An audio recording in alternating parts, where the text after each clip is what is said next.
Good morning, guys. So this video, we're going to start talking about testing a claim for mean. We're going to do the same thing we did with proportion. Okay, so I'm going to start with how you get the calculations, where do you find that p-value, conditions like you see on the screen right now. And then tomorrow, we're going to formalize it with that state plan do conclude. Today does not have a homework assignment. Tomorrow, I will give you a homework assignment for mean, but it won't be due until next week on Monday. So just to give you a heads up is what's coming the rest of the week and what that looks like, okay? Because I know I gave you a lot of work so far this week, so I wanted today and tomorrow to be a little bit more relaxed if possible. Okay, so conditions for checking for a mean, still random, and then also if the sample is greater than or equal to 30. So I hope something that you're noticing is the conditions are the same for confidence intervals and for testing a claim. So for both confidence intervals and testing a claim for proportion, it was random and the NP and N times 1 minus P are both greater than or equal to 10. For mean, for both confidence intervals and for significance tests, it's random and is the sample greater than or equal to 30, okay? So it's kind of nice that even though there's all these conditions we have to check, it does seem like there's a similarity across the board. So it's not like you're remembering so many different things, it's hard to keep track. All right, so basically what we're gonna start with is how to get the standardized test statistic. So here's the difference. When we did with proportion, we used a z-score. So if you remember back to confidence intervals, we had to use what was called a t-score, but it's calculated the same exact way. You do what is our data point minus what we're testing, all divided by the standard deviation. Notice the standard deviation is the same from confidence intervals. Use the sample standard deviation divided by the square root of the sample to get that number, okay? So that will get your t-score. The other thing, don't forget too, I've attached the t-table again, just in case you don't have that, because the z-table, you can do normal CDF and things like that, but the t-table, you definitely need to make sure you're using the actual PDF. So I wanted to attach that again. You probably still have it from Unit 7, but just in case you've lost it or you need another copy or something like that. The other thing we need to bring back from confidence intervals is this idea of degrees of freedom.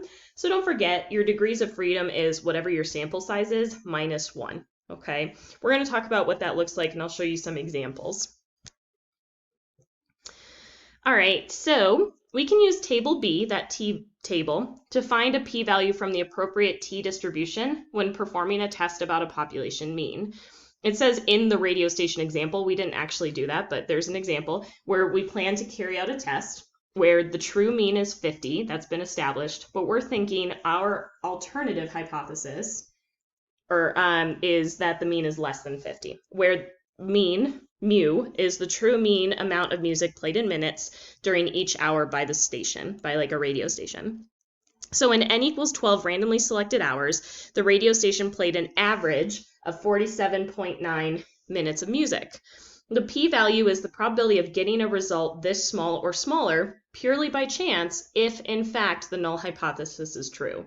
So so we can calculate this number where you do what's your number, so 47.9, minus what we're testing, so the null is 50, all over the standard deviation divided by the square root of n, okay? And in this case, the n was 12. It doesn't actually give us the standard deviation because this slide technically went with an example that we didn't actually do. So just trust me that after you calculate this, we get a t-value of negative 2.59. So just like it was with proportion, we're saying, okay, what's the probability we get that score or less purely by chance, and that's going to give us our p-value. Okay, here's the difference though. Not only do we need to find that, we need the degrees of freedom so that we can actually find it on a table. So in this case, since the sample size is 12, our degrees of freedom is 11. Okay, so we've got this t-score, 2.59, degrees of freedom are 11. So here's how you would do this on the table. Here's a kind of excerpt from the table on that PDF. It's a little different on this one. For this one, you're looking for the t-score. The t-value was negative 2.59. Well, you probably notice on your t-table that none of the t-values are negative. They're actually positive. Well, remember, normal curves and t distributions are symmetrical. So even though we're looking down here, we could just look up here and find this probability, and it would be the exact same number. So what you do is you find degrees of freedom of 11, because it was a sample size of 12 minus 1, and then the t-score will make it positive, just so we can use the table, and 2.59 lies in between these two numbers. So here's the part that's a little goofy with this. We don't actually have, hey, here is the probability, right? What we do know is if 2.59 lies between those two, then the probability, or the p-value, is in between 0.02 and 0.01. Now you might be thinking, especially those of you guys that are much more mathematically inclined and you want that final answer, right? You're like, well, I want to know, is it 0.015? Is it 0.016? Like, what number is it exactly? You can calculate that using your graphing calculator, but really, let's say our alpha is 0.05. Does it really matter? Because our p-value, no matter what number it actually exactly is less than 0.05. So we would say, oh, okay, and we would make our like fail to reject or reject the null based off that number, okay?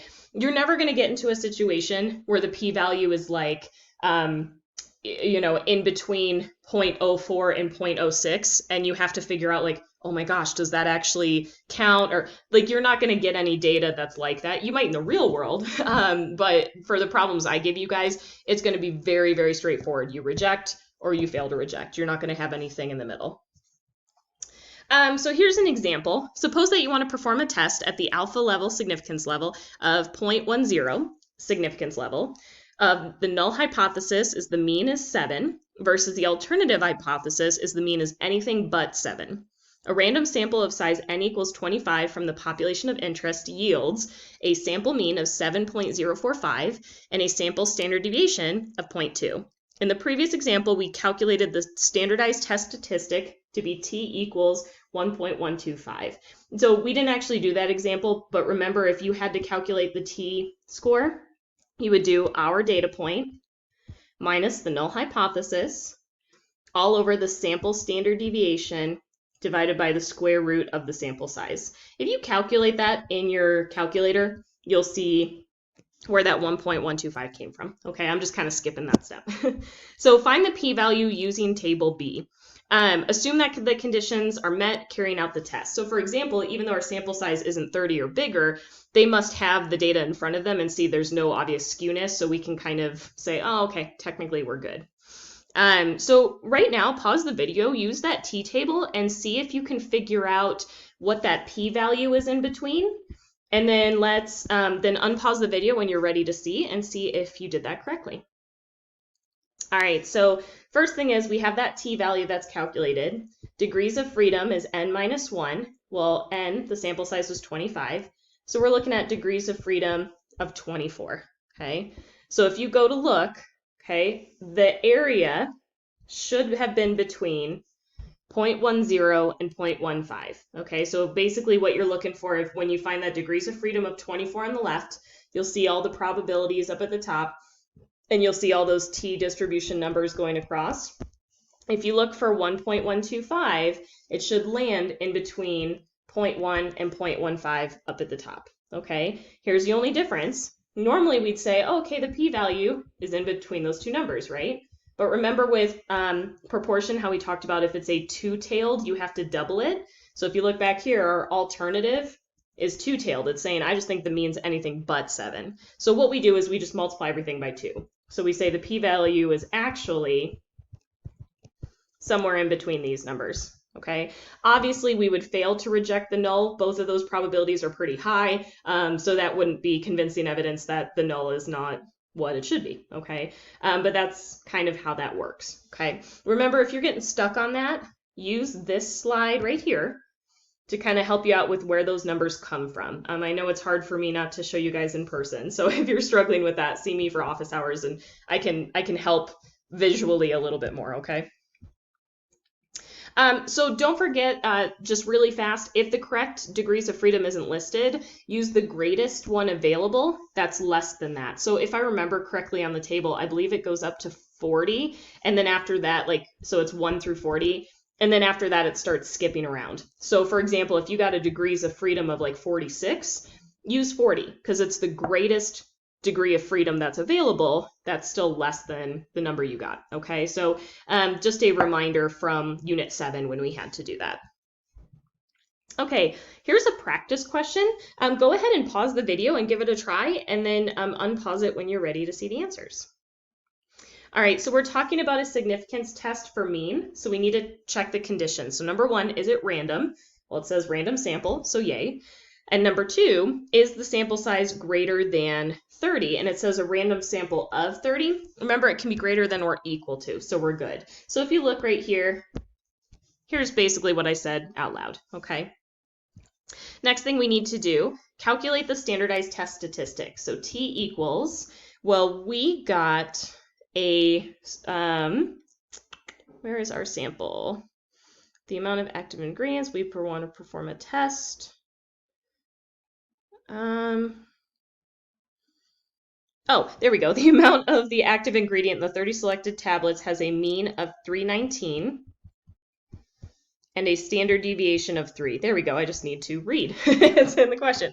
So we would, to get our t-value, we'd do 319 minus 320 all over 3 divided by the square root of 30, okay? If you do that, notice on this next slide, they have that all listed out.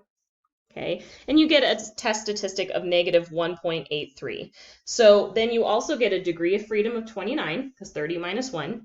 And I know it shows it differently on this table right here, but remember when you're looking at our t-table, okay, basically you're looking for a t-value of 1.83.